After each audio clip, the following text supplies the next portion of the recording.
हर कोई इस दुनिया में अगर कुछ नहीं चाहता है तो वो है दुख। हर कोई सुख चाहता है, लेकिन समस्या ये है कि ये दुख खत्म नहीं होता है। इस दुनिया में शायद कोई भी ऐसा नहीं होगा जो दुखी ना हो। हर कोई सुख के पीछे भाग रहा है। 84 लाख योनियों के बाद मनुष्य का जीवन मिला, यानी कि हम 84 लाख योनियों से गुजर चुके हैं, दुख भोग रहे हैं, कष्ट भोग रहे हैं, और ऐसा करते करते अब ये मनुष्य जीवन मिला है। भगवान श्री कृष्ण इस बात को जानते हैं कि बस यही एक जीवन है जो द्वार है इस चक्र के टूटने का। बार बार पैदा होना, बार बार दुख भोगना, कष्ट भोगना, मरना, फिर से जीवित हो उठना, फिर यही चलता रहता है। इसलिए भगवान कृष्ण ने गीता रूपी अमृत दिया, ताकि इसको समझकर, इसमें बताए गए सिद्धांतों को अपने जीवन में अपनाकर हम इस चक्र को तोड़ दें और दुखों से छुटकारा पा लें।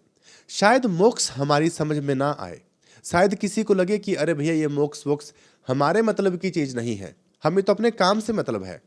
सही है, मोक्ष से भले ही मतलब हो या ना हो, लेकिन दुख और सुख से तो है। आप दुखी तो है, अभी भी जब सुन रहे हैं तो भी कोई ना कोई दुख ऐसा है जिसने जीवन की बैंड बजा के रख दी है, और हम उस दुख से मुक्ति चाहते हैं। तो दुखों से मुक्ति के लिए ही गीता रूपी अमृत भगवान श्री कृष्ण ने दिया है। इसलिए गीता में ऐसे सिद्धांत बताए जिन सिद्धांतों पे चलकर हम उस दुख से हमेशा हमेशा के लिए छुटकारा पा सकते हैं, हमेशा के लिए। अब ये दुखों का कारण क्या है? हम ही हैं, हमारा कर्म, और ये मृत्युलोक कर्म प्रधान है। यानी कि अगर हम आए हैं तो कर्म करना बंद नहीं कर सकते। अब जब हम कर्म करते हैं तो गलत हो जाता है, गलत कर्म हो जाता है तो फिर उससे पाप प्राप्त होता है, पाप से फिर दुख प्राप्त होता है, और पाप से फिर गलत कर्म हो जाते हैं और दुख बढ़ता ही जाता है। और इस तरह से पाप का घड़ा भरता ही जाता है, भरता ही जाता है, वो खत्म ही नहीं होगा कभी भी। ये चक्र चलता रहेगा।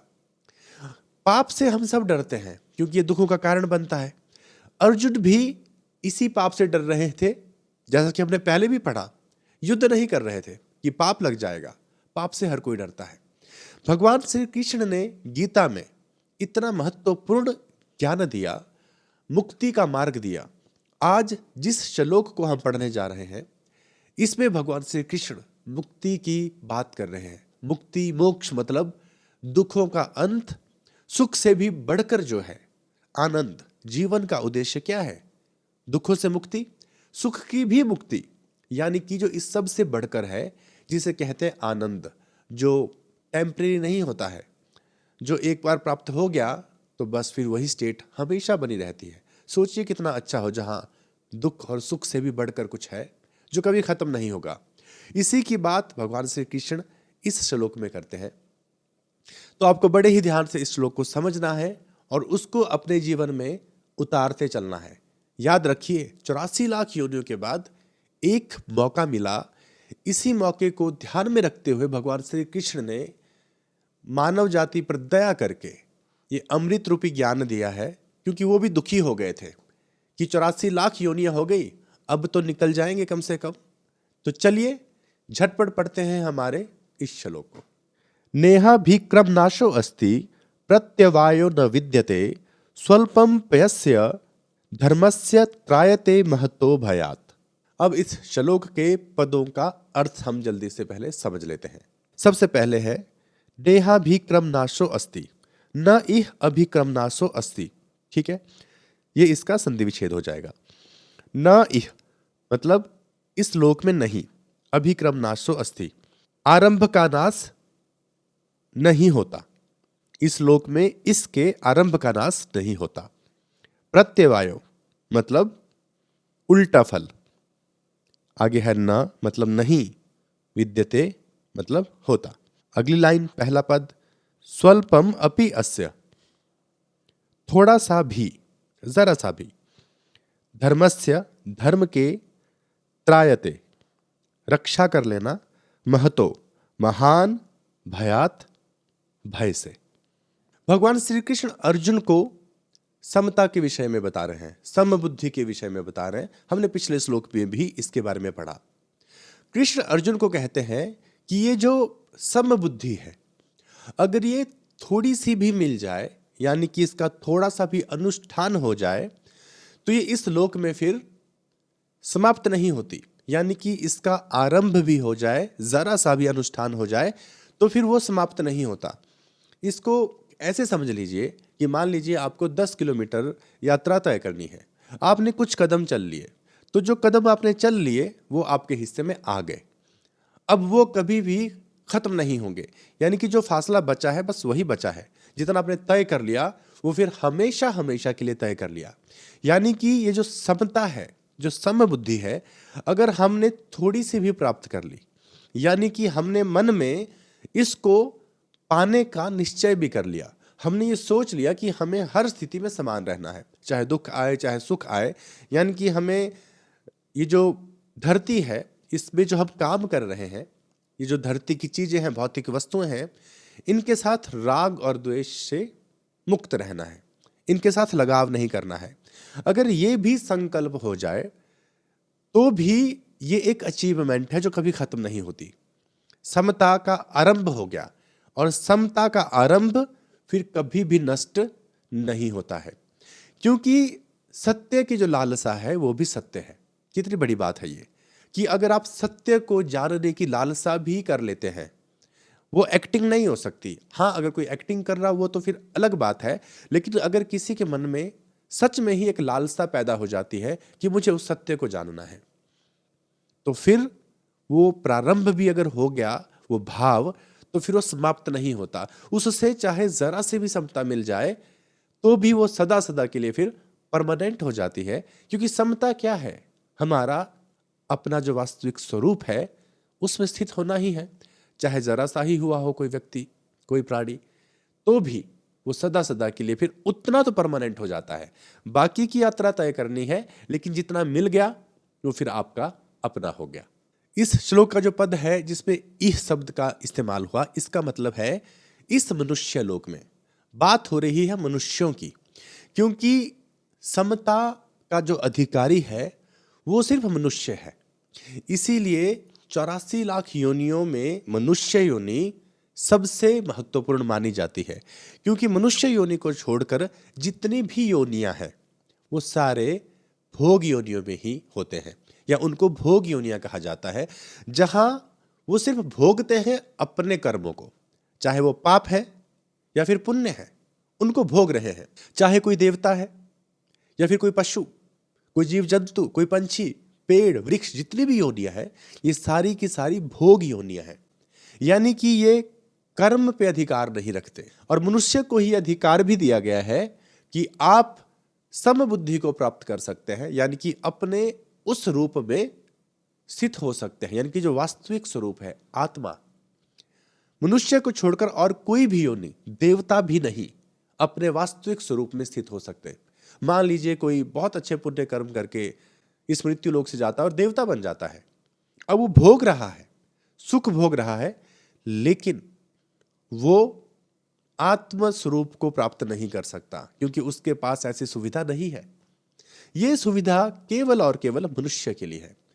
अब आप सोचिए कि कितना महत्वपूर्ण ये जीवन है। इसीलिए आत्महत्या को पाप माना जाता है कि 84 लाख योनियों में भटकते भटकते धक्के खाते हुए अब पहुंचे हैं यहां पर आके, और फिर भी तुम्हें इसकी कदर नहीं थी। तब भी तुमने आत्मिक हिंसा कर डाली, आत्महत्या कर ली, तो तुमसे बड़ा मूर्ख कोई नहीं। तुम्हें इस जीवन की वैल्यू नहीं थी ना, तो ठीक है, जाओ फिर, आज के बाद तुम्हें मनुष्य जीवन मिलेगा ही नहीं, और भटको, खूब भटको, क्योंकि तुम्हें कदर नहीं है। ऐसे ही ये प्रकृति चलती है। इसलिए आत्महत्या को एक बहुत बड़ा पाप माना जाता है कि दुख और संघर्ष से डरकर या अज्ञानता के कारण, अपने राग द्वेष के कारण आपने अपने जीवन को ही खत्म कर दिया। ये अज्ञानता की वजह से ही होता है। हम आत्महत्या अगर करते हैं तो उसके पीछे हमारे ही राग द्वेष उसका कारण बनते हैं। तो इसीलिए ये जीवन महत्वपूर्ण है, क्योंकि समता का अधिकार सिर्फ और सिर्फ मनुष्य मात्र को ही है। अगला पद है प्रत्यवायो न विद्यते, यानी कि जो समता है अगर वो हमें मिल जाती है ना, तो उसका कोई भी उल्टा फल नहीं होता है जब भी आप कोई कर्म करते हैं। अब इसको कैसे समझना है, जब भी आप कोई काम करते हैं उसका आप कुछ ना कुछ फल चाहते हैं। अब कई बार सीधा फल मिल जाता है जो आप चाहते हैं, और कई बार अनिष्ट हो जाता है, यानी कि जो आप नहीं चाहते, उल्टा फल हो जाता है। अब गीता में ऐसे कहा गया है कि अगर आप मान लीजिए पुत्र प्राप्ति के लिए हवन यज्ञ करते हैं, अगर उसमें कोई त्रुटि हो जाए, उसमें कोई दोष हो जाए, कुछ विघ्न आ जाए, तो हो सकता है कि जब पुत्र पैदा हो तो वो आधे अधूरे अंगों के साथ ही पैदा हो जाए। यानी कि जो आपने क्रिया की, चाहे वैदिक रीति से की या फिर तांत्रिक रीति से की, अगर वो ठीक ढंग से नहीं हुई, गलत तरीके से हो गई, कुछ व्यवधान आ गया, तो उसका उल्टा प्रभाव आपके ऊपर पड़ेगा। उसके विपरीत जो समता है, जब आप समबुद्धि से कोई भी कर्म करते हैं तो उसका कोई भी विपरीत फल आपको नहीं मिलता है। कारण, आपको फल की इच्छा थी ही नहीं। आप जो कर रहे हैं वो अपने लिए तो कर ही नहीं रहे हैं, ना राग है ना द्वेष है, तो उल्टा फल प्राप्त होने का तो कोई सवाल ही खड़ा नहीं होता, क्योंकि आपको फल ही नहीं चाहिए था। इसके विपरीत जब आप सकाम कर्म करते हैं ना, तो वहां पर कुछ ना कुछ इच्छा है, फल प्राप्ति का लोभ है, लालच है। इसीलिए फिर कई बार फल मिलता नहीं है, या जो चाहा था वो नहीं मिला, कुछ उल्टा ही हो गया, फिर हमको भारी दुखों का सामना करना पड़ता है। अर्जुन इसी बात से तो डर रहे थे ना कि युद्ध करेंगे तो जीतने की इच्छा थी, न जीते तो फिर बड़ी समस्या हो जाएगी। ठीक है, तो यहां पर भगवान कृष्ण ये बता रहे हैं कि समता का कोई रिस्क नहीं है। समबुद्धि मिल गई तो फिर कोई विपरीत फल आपको कभी भी नहीं मिलेगा। अगली लाइन है स्वल्पम अपि अस्य से लेकर। अब इसका मतलब क्या हुआ? स्व अल्पम। इसका मतलब हुआ कि जरा सा भी जो समता है, जो समबुद्धि की हम बात कर रहे हैं, जिस स्थिति की हम बात कर रहे हैं, अगर वो थोड़ी सी भी प्राप्त हो जाए तो वो आपको महान भय से भी बचा लेती है। किस चीज का महान भय? मृत्यु का भय। ये जो समता है ये धर्म रूपी है। अगर ये शुरू हो गई फिर इसका नाश नहीं होता है। आप अगर पुण्य कमाते हैं, पुण्य लेकर आप स्वर्ग लोक जाते हैं, वहां पर आप सुख भोगते हो, उसके बाद आपके पुण्य खत्म हो जाते हैं क्योंकि आप सुख भोग रहे हो, उसके बाद आपके पुण्य नष्ट हो जा रहे हैं क्योंकि आपको फल दे रहे हैं। ठीक है, मामला हिसाब बराबर हो गया। ठीक है, उसके बाद आप फिर स्वर्ग से धकेले जाओगे। अगर आप कोई हवन पाठ करवाते हो किसी काम को पूरा करने के लिए, तो हवन पाठ यज्ञ करने से पुण्य प्राप्त हुआ, वो पुण्य आपको फल देगा और उसके बाद नष्ट हो जाएगा। इसके मायने क्या हुए? इसके मायने ये हुए कि अगर इस समय भी आपके जीवन में सुख आ रहा है ना, तो आपके द्वारा किए गए कर्मों का ही परिणाम है। आपने कुछ पुण्य कमाए थे जिसका आपको मिल रहा है, यानी कि आपकी जो क्रेडिट्स थे ना अकाउंट में, वो अब खत्म भी होते जा रहे हैं। सुख भोग रहे हो तो आगे दुख आने की पूरी पूरी संभावना है, क्योंकि पुण्य हमेशा नहीं रहेगा। सुख भोग लिया, पुण्य खत्म हो रहा है। उसी तरह से जब दुख भोग रहे हो तो पाप भी कट रहा है। तो जब दुख आए तो बहुत ज्यादा परेशान होने की जरूरत नहीं। अगर इस बात को समझा जाए कि दुख आ रहा है तो पाप भी कट रहे हैं, तो ये भी एक अच्छी बात है। लेकिन जो समबुद्धि है, जो धर्म रूपी समबुद्धि है, वहां पर ऐसा नहीं होता। अगर आपको समता रूपी जो बुद्धि है वो प्राप्त हो जाती है, समबुद्धि में स्थित हो जाते हो आप, तो आप चाहे युगों युगों तक स्वर्ग में बैठे रहोगे, स्वर्ग का सुख भी भोगते रहोगे, तब भी वो नष्ट नहीं होती। ये बहुत बड़ी बात है। पुण्य नष्ट हो जाएगा, पाप भी नष्ट हो जाते हैं। ठीक है, आपने कितना भी पुण्य कमाया होगा, अगर सुख भोग लिया तो पुण्य फल देकर नष्ट हो जाएगा। आपने पूजा पाठ भी करवा लिया, उससे भी पुण्य कमा लिया, लेकिन वो पुण्य फल देकर नष्ट हो जाएगा। यानी कि मान लीजिए आपने संतान के लिए कुछ पूजा पाठ करवा लिया, संतान प्राप्त हो गई, अब वो पुण्य नष्ट हो गया क्योंकि आपको फल प्राप्त हो गया। इसके विपरीत है समता, समबुद्धि। कितना भी सुख भोग लो लेकिन वो नष्ट नहीं होती, क्योंकि वो सत्य है और सत्य कभी नष्ट नहीं होता। इसलिए भगवान श्री कृष्ण अर्जुन को बता रहे हैं यहाँ पे कि अगर तुम सुख और दुख में समान हो जाओ, समता रूपी बुद्धि को अगर तुम प्राप्त कर लेते हो, उसका अनुष्ठान कर लेते हो समबुद्धि का, तो फिर तुम ये दोनों ही चक्रों से मुक्त हो जाओगे। फिर तुम्हें ये पाप पुण्य की चिंता करने की जरूरत नहीं रहेगी। समता को यहाँ पर धर्म रूपी कहा गया है। अब ये दो तरह का है कि कैसे समता रूपी जो धर्म है वो हमें प्राप्त होगा। तो धर्म दो बातों को यहाँ कहा गया है।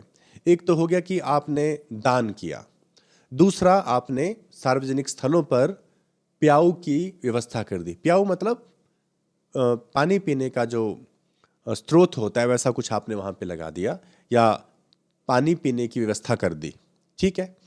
पहले के समय में लोग बावड़ी बनाते थे, ठीक है, प्याऊ उनको कहते थे। आजकल आप कुछ भी वाटर कंटेनर भी लगा सकते हैं, ठीक है। तो पानी की व्यवस्था सार्वजनिक स्थलों पर अगर आप करते हैं तो वो भी एक धर्म संबंधी कार्य बताया गया। तीसरा होता है अन्न के भंडारों की व्यवस्था करना जनता के लिए, ताकि कोई भी भूखा न रहे, कोई भी भूख से न मर जाए, क्योंकि मनुष्य का जीवन बड़ा ही महत्वपूर्ण है। ये चाबी है इस सारे चक्कर से छूटने की। दूसरी बात है कि जो आपका स्वधर्म है, जो आपने ही चुना है, उसका पालन करना। जो आपका कर्तव्य है, जो कर्म कर्तव्य है, उसका सही से पालन करना। मतलब कि आप डॉक्टर हैं, आप अपने जो कर्तव्य है, आपका क्या कर्तव्य है? लोगों को ठीक करना, उनकी चिकित्सा करना। तो आप सही से अपना काम कर रहे हैं। आप शिक्षक हैं तो आप बच्चों को बड़ी ही अच्छी तरीके से पढ़ा रहे हैं, उनको उच्च गुणवत्ता की शिक्षा दे रहे हो अपनी क्षमता के अनुरूप। ठीक है, आप वहां पर बेईमानी नहीं कर रहे हो। तो इस तरह से कोई भी दूसरा काम है जो आप बड़ी ईमानदारी के साथ कर रहे हैं। तो ये जो दो बातें यहां धर्म की बताई, अगर आप इसके अंतर्गत अपना काम करते हैं तो जो समता रूपी धर्म यहां बताया गया है वो आपको अपने आप प्राप्त होने लगता है। यानी कि अगर अपने कर्तव्य का निष्ठा से पालन किया जाए, ठीक है, परमार्थ के लिए किया जाए, स्वार्थ के लिए नहीं किया जाए, ठीक है, तो वो धीरे धीरे आपको समता में स्थित करने लगता है। लोगों के मन में एक धारणा बैठी हुई है कि अगर भजन पाठ में मन लग जाए तो फिर बात बन जाएगी, लेकिन गीता इस दृष्टि से इस चीज को नहीं देखती है। गीता कहती है कि अगर आपके भीतर समता नहीं है तो मन लगने से फिर कुछ भी नहीं होने वाला। गीता की दृष्टि में मन लगना कोई बड़ी बात नहीं है, समता में स्थित होना बड़ी बात है। जिस व्यक्ति में समता आ गई, गीता उसको सिद्ध कह देती है। जिसमें समता के लक्षण नहीं है वो सिद्ध नहीं है। अब इसका पता कैसे चलता है? इसका पता तब चलता है कि मान लीजिए आपकी 100 करोड़ की लॉटरी लग जाती है। अब आप खुशी से पागल हो जाते हैं। सिर्फ पागल नहीं होते, आप में भारी घमंड पैदा हो जाता है और आप पूरे व्याकुल हो जाते हैं, ठीक है। या फिर आपका करोड़ों का नुकसान हो गया, अब आप सुसाइड कर रहे हैं, या फिर डिप्रेशन में चले जाते हैं, या पूरी तरह से बौखला जाते हैं, समझ नहीं आ रहा क्या करना है। ये ऐसे बहुत से उदाहरण हैं जहां लाभ होता है और हानि होती है। अब अगर इन दोनों ही स्थितियों में आप अगर समान रहते हैं, थोड़ी बहुत प्रतिक्रिया तो खैर शरीर करता भी है, लेकिन उसके बाद आप भीतर से पूरी तरह से स्थित है, कोई फर्क नहीं पड़ रहा, ठीक है, करोड़ों रुपए आ गए तो भी ठीक है, नहीं भी आते तो भी चल ही रहा था, अगर चले गए हैं तो भी कोई बात नहीं, जीवन पहले भी चल रहा था अब भी चल रहा है। तो ये समता का लक्षण है, जिसमें ये समता रूपी जो ईश्वर है वो स्थापित हो गया है, फिर वो सिद्ध हो चुका है। तो जो पूरा श्लोक है, एक बार इसको फिर से रिवाइज कर लेते हैं ताकि सारे जो महत्वपूर्ण बिंदु हैं वो हमारे दिमाग में अच्छे से स्थापित हो जाए। सबसे पहला पॉइंट क्या था? पॉइंट ये था यहां पर कि अर्जुन युद्ध में अड़ गए हैं कि मैं युद्ध नहीं करूंगा। अर्जुन को डर लग रहा है कि कहीं पाप ना हो जाए, अगर पाप लग गया तो फिर बड़ा नुकसान हो जाएगा। तो भगवान श्री कृष्ण ने समता रूपी बुद्धि के विषय में अर्जुन को बताया कि कर्म ऐसे करो कि ना पाप लगे ना पुण्य लगे। अब समता में 4 पॉइंट्स ऐसे हैं, 4 बिंदु ऐसे हैं जो हमने अभी तक समझे। सबसे पहली बात ये कि समता से अगर आप कर्म करोगे तो कर्म का बंधन नहीं लगता, ना ही पाप और ना ही पुण्य लगता। यह सबसे महत्वपूर्ण बात है, क्योंकि हम हर दिन कर्म करते रहते हैं और अगर निष्काम कर्म किया जाए, उसमें राग ना हो, द्वेष ना हो, तो वो कर्म बंधन बनेगा ही नहीं। आपके भीतर समता आती जाएगी, यानी कि आप मोक्ष की तरफ बढ़ोगे। आप कहीं भी रहो, फिर चाहे धरती पर चाहे स्वर्ग में, आपके ना पुण्य नष्ट होने वाले हैं और ना ही आपको कोई पाप लगने वाला है, वो स्थायी हो जाएगा। दूसरा महत्वपूर्ण बिंदु है कि अगर इसका जरा सा भी आरंभ हो जाए तो उसका कभी नाश नहीं होता। अगर आप इसको प्रैक्टिस करना शुरू कर दें और प्रैक्टिस करते करते ये जरा सा भी आपको मिल जाए, थोड़ा सा भी माइंडसेट वैसा हो गया, तो फिर वो कभी जाएगा नहीं, उसका नाश नहीं होता। क्योंकि ये जो माइंडसेट है ये चेतना के स्तर पे होता है, ये हमारे अंतःकरण में परिवर्तन होता है। यानी कि हमारा जो स्वरूप है, समता क्या है, हमारा जो असली रूप है, आत्म स्वरूप है, वही समता है। उसको प्राप्त करना ही यहाँ पे समता है। समता मतलब जो समान रहता है। और समान क्या रहता है? सत्य, आत्मा, शिव, जो कभी बदलता नहीं है। तो जरा सा भी मिल गई तो फिर कभी नष्ट नहीं होती। इसलिए हमें प्रयास करना चाहिए, लालसा होनी चाहिए कि हमें हर स्थिति में समान रहना है। अगर ये लालसा भी उत्पन्न हो गई तो वो भी थोड़ी सी समता प्राप्त हो गई। अब यहाँ पर एक और महत्वपूर्ण बिंदु है जो समझने लायक है कि समता मात्रा में नहीं होती कि थोड़ी सी समता, ज्यादा समता, ऐसा नहीं है। समता तो समता ही है। जैसे भगवान की कोई क्वांटिटी नहीं होती कि थोड़ा सा भगवान मिल गया या ज्यादा भगवान मिल गया। भगवान भगवान है, वो कण कण में व्याप्त है, हम भी उसी के भीतर हैं। हमारी बुद्धि छोटी भी होती है, बड़ी भी होती है। तो जरा सी बुद्धि में जरा सी समता आ सकती है। इसलिए हम यहाँ समता को अल्प कह रहे हैं कि जरा सी समता आ गई। ठीक है, ये वैसे ही है जैसे समंदर बहुत बड़ा होता है। अब समंदर का आकार तो बहुत बड़ा है, ठीक है, हमारे लिए तो असीम है, लेकिन लोटे में थोड़ा सा ही पानी आएगा। तो हमारी बुद्धि यहाँ पर लोटा है, और उसमें थोड़ा सा भी जल आ गया ना तो फिर वो लोटा भरी ही रहेगा। ठीक है, तो अगर हम अपनी बुद्धि का विस्तार करेंगे तो ऑब्वियसली उसमें ज्यादा समता आ जाएगी। तो समता अल्प नहीं होती है, समता समता ही होती है। हमारी बुद्धि छोटी है, इसलिए यहाँ पर बात की गई कि अगर जरा से भी समता आ जाए तो फिर वो नष्ट नहीं होती। उसका आरंभ भी, उसका प्रथम बिंदु जो आरंभ का है वो भी कभी नष्ट नहीं होता है। अगला महत्वपूर्ण बिंदु ये है कि इसके अनुष्ठान से कभी भी उल्टा फल प्राप्त नहीं होता। आप पूजा पाठ कर लीजिए, जो चाहे कर लीजिए, जो भी फल मिलता है उसका साइड इफेक्ट भी हो सकता है। गलत तरह से किए गए कार्य, क्रियाएं, ठीक है, वो आपको एक नकारात्मक परिणाम दे सकता है। लेकिन समता में कोई रिस्क नहीं है। इसको अगर आप प्रैक्टिस करते हैं, इसका अनुष्ठान करेंगे तो इसका कभी उल्टा फल मिलेगा ही नहीं। जब फल है ही नहीं तो उल्टा कहाँ से होगा? अगर फल है भी तो आप स्वार्थ के लिए कर ही नहीं रहे थे, आप निष्काम कर रहे थे, आप सब बुद्धि से उसको कर रहे थे। आपको राग नहीं, द्वेष नहीं, तो ना सुख मिलने वाला है ना दुख मिलने वाला है। तो इसीलिए कोई उल्टा फल यहां से प्राप्त नहीं होता है। चौथा महत्वपूर्ण बिंदु, जिसका जरा सा भी अनुष्ठान कर लिया जाए तो ये आपको जन्म और मरण के चक्कर से मुक्त कर सकता है। आपके मन से मृत्यु का भय, जो कि सबसे महान होता है, वो सदा सदा के लिए जाता रहेगा। सब लोग मरने से डरते हैं, भले ही जीवन कितना भी दुखी हो, कितना भी दुख से गुजर रहे हो, लेकिन अगर मृत्यु सामने आ जाए तो आदमी बचने की कोशिश करता है, वो मरना नहीं चाहता। ये अहंकार की खासियत है, वो सदा बना रहना चाहता है। तो ये जो डर है ये भी अज्ञानता की वजह से ही है।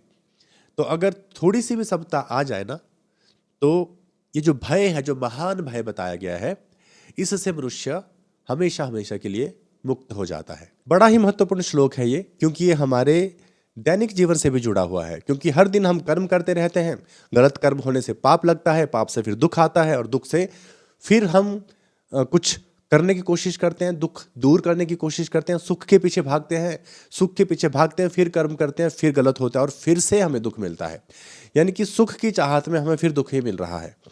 तो इसका समाधान भगवान श्री कृष्ण ने बताया, किस तरह से समबुद्धि का अनुष्ठान करना है, कैसे उसको प्राप्त कर सकते हैं, जिससे जीवन से दुख समाप्त हो जाए, सुख से भी ऊपर आनंद प्राप्त हो जाए, जो कभी खत्म नहीं होता।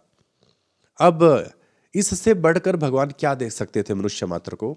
इसीलिए जो समबुद्धि है, ये जो ज्ञान है, इसको अमृत कहा गया है, क्योंकि ये एक ऐसी चाबी है जो इस जीवन चक्र रूपी ताले को खोल सकती है। उम्मीद करता हूं आपको ये श्लोक समझ आ गया होगा। मिलते हैं हमारे अगले वीडियो में अगले श्लोक के साथ। तब तक के लिए अपना ख्याल रखिए।